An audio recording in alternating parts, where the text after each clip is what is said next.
네, 돈이 모이는 곳, 시장에 관심이 모이는 곳의 전략, 머닝 전략. 이번에는 섹터 전략과 관심주 알아보겠습니다. KB증권 프라임클럽 민재기 팀장님 오셨습니다. 어서 오십시오. 네, 안녕하세요. 오늘 주제는 방산주군요. 돌아온 방산주. 관심 있습니다. 왜냐하면 반도체가 사실 시장에 가장 큰 관심이 있지만 조방원도 관심이 있죠, 시장에서.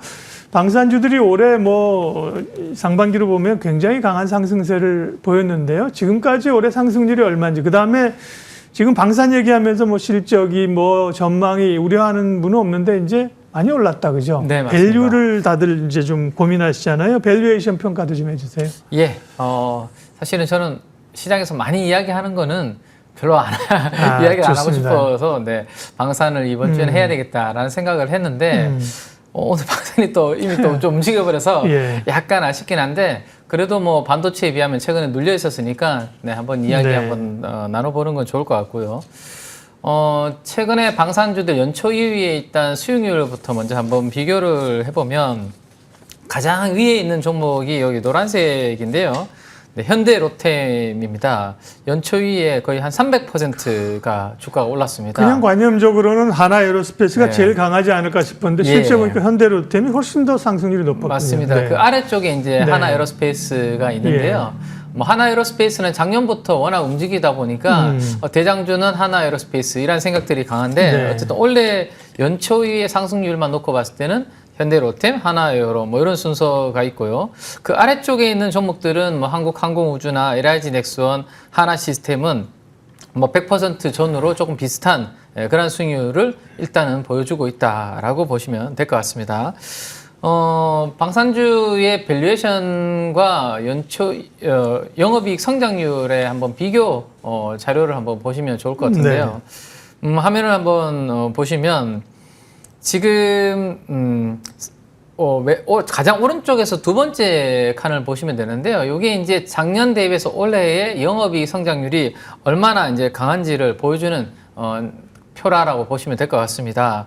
아까 주가 우리가 이제 수익률을 봤지만 현대로템이 수익률이 가장 좋았고요. 그 아래가 하나에어로스페이스였는데 작년 대비해서 올해 영업이익 성장률을 보면 하나에어로스페이스와 현대로템이 가장 방산주 중에서 강합니다. 그래서 두 종목이 원래 연초 이후에 수익률이 강한 이유는 어쨌든 영업이익 성장이 이렇게 뒷받침이 되기 때문에 주가도 그렇게 이루어지고 있다라고 이해를 하시면 좋을 것 같고, 그러면 이제 올해 대비해서 내년도를 이제 또 봐야 되는 시점이 있겠죠. 이제 9월 중순으로 접어들고 있기 때문에 2025년도 대비해서 내년도의 성장률이 어떤지를 좀 잘 봐두실 필요가 있고, 그 다음 이제 26년, 27년도에도 가파른 성장한 가능한 방산주가 있다면 오히려 시장의 수급이 이제 다른 섹터로 좀 쏠리면서 조정을 좀 받을 때가 저는 좀 싸게 살 수 있는 기회가 아닐까 이렇게 생각을 좀 하고 있습니다. 네. 제가 밸류에이션 여쭤봤는데 밸류에이션을 보면 지금 그러면 부담스럽지 않은 자리입니까? 다음 실적을 보면 괜찮나요? 네, 성장률 자체가 지금 두 자리 이상으로 강하게 나오고 있기 때문에 지금 현재 2026년도 밸류에이션으로 보면 싸게 거래되는 종목은 한 13배 정도가 되고요.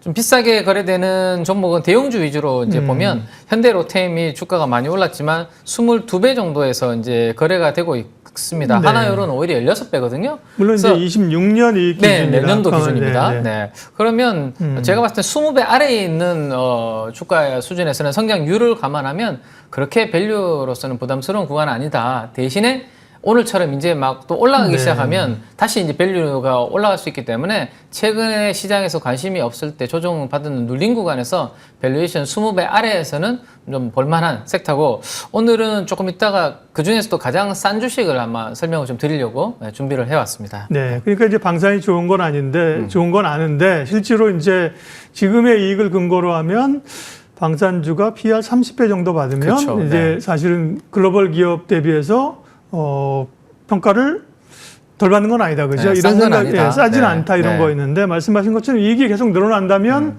밸류는 낮아지는 거니까요, 그죠? 26년의 이익을 보고 이렇게 되면 또 그렇게 또 비싼 것도 아니라는 얘기입니다. 현대로템이 올해 아까 표 보여주신 거 보면 312% 올랐고요. 하나에어로스페이스가 174.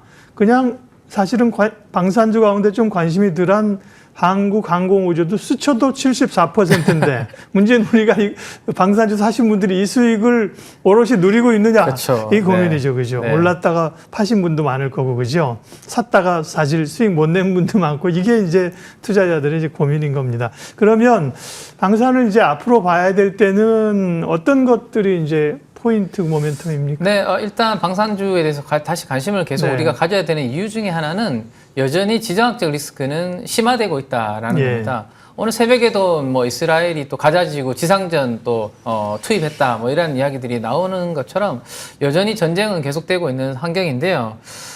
EU 회원국별로 무기 공동구매 대출금 분배 계획 뭐 이런 부분들을 보시면 한국 무기를 도입하고 있는 국가는 아직까지 이렇게 빨간색 영역이고요. 나머지 유럽은 대부분 이제 파란색 영역으로 아직까지 매출 우리가 이제 좀 전방 국가가 확대될 수 있는 그런 부분들이 좀 유럽 방산의 방위비 증액과 함께 가능성은 좀 있을 것 같고요.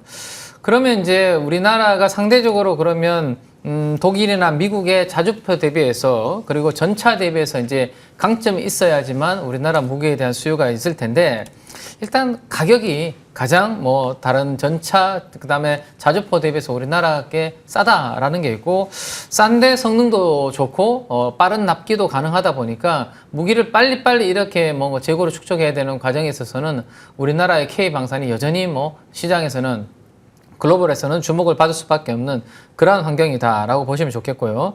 이게 포탄 구경이라고 있는데요. 가격 밑에 보시면 포탄 구경이라고 있는데 155mm가 K9 자주포이고 오른쪽에 K2 전차가 120mm라고 이렇게 되어 있습니다. 요 두 개가 앞으로는 이제 우리가 많이 팔리면 있잖아요. 우리 그 한때 그런 있죠. 의료 장비 관련된 부분들, 피부과에 장비 많이 깔면 그 다음부터 이제 스토리지라든지 소모품 많이 팔리는 것처럼 맞아요. 방산도 마찬가지가 될 것이고 오늘은 또 그 수혜를 볼 수 있는 종목을 뒤에 또 설명을 드리도록 그렇게 하겠습니다. 네.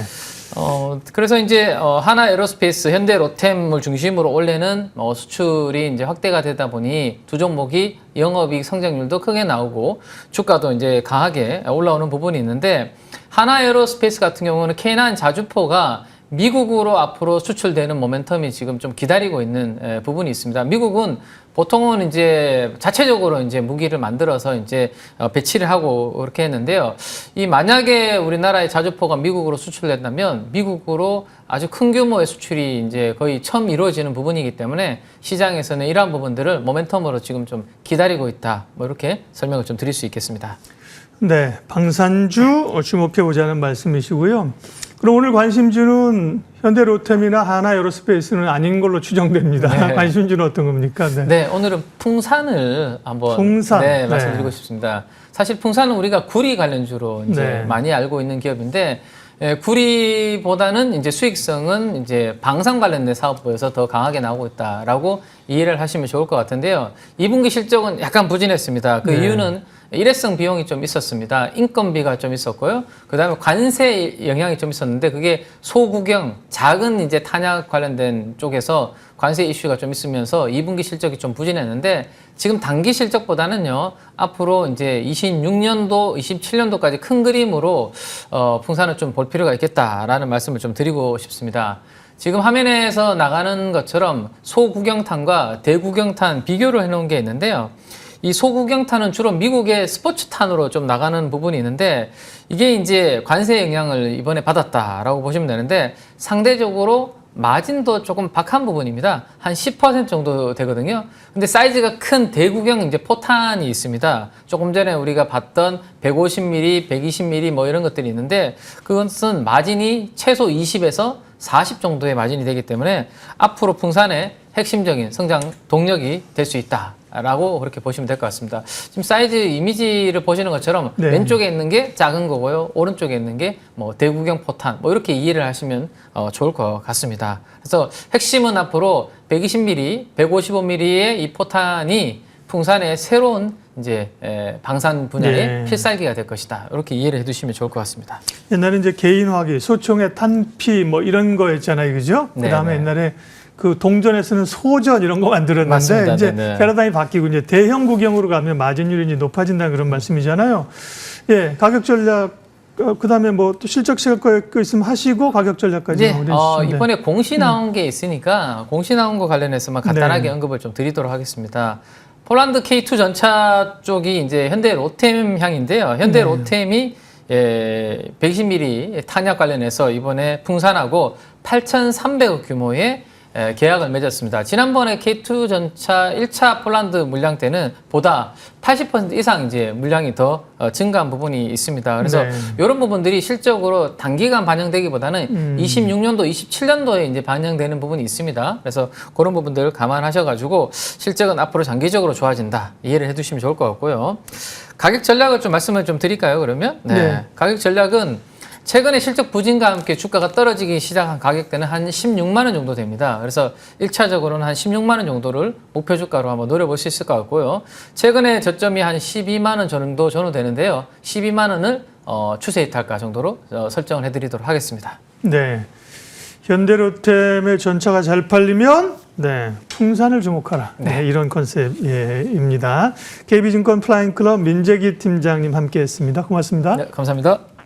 지수는 어떻게 되고 있나요? 코스피 30포인트 올랐습니다. 정말 뭐 거침없이 강하고요. 코스닥은 조금 쉬는 그런 흐름들로 진행이 되고요. 수급을 한번 볼 시간이 있을까요? 시장을 보면 결국 이제 외국인들 우리가 이제 주목하고 있고요. 오늘도 외국인들의 순매수세가 코스피 쪽에서 이어지고 있습니다. 시장 공감 10 여기까지 하겠습니다. 고맙습니다.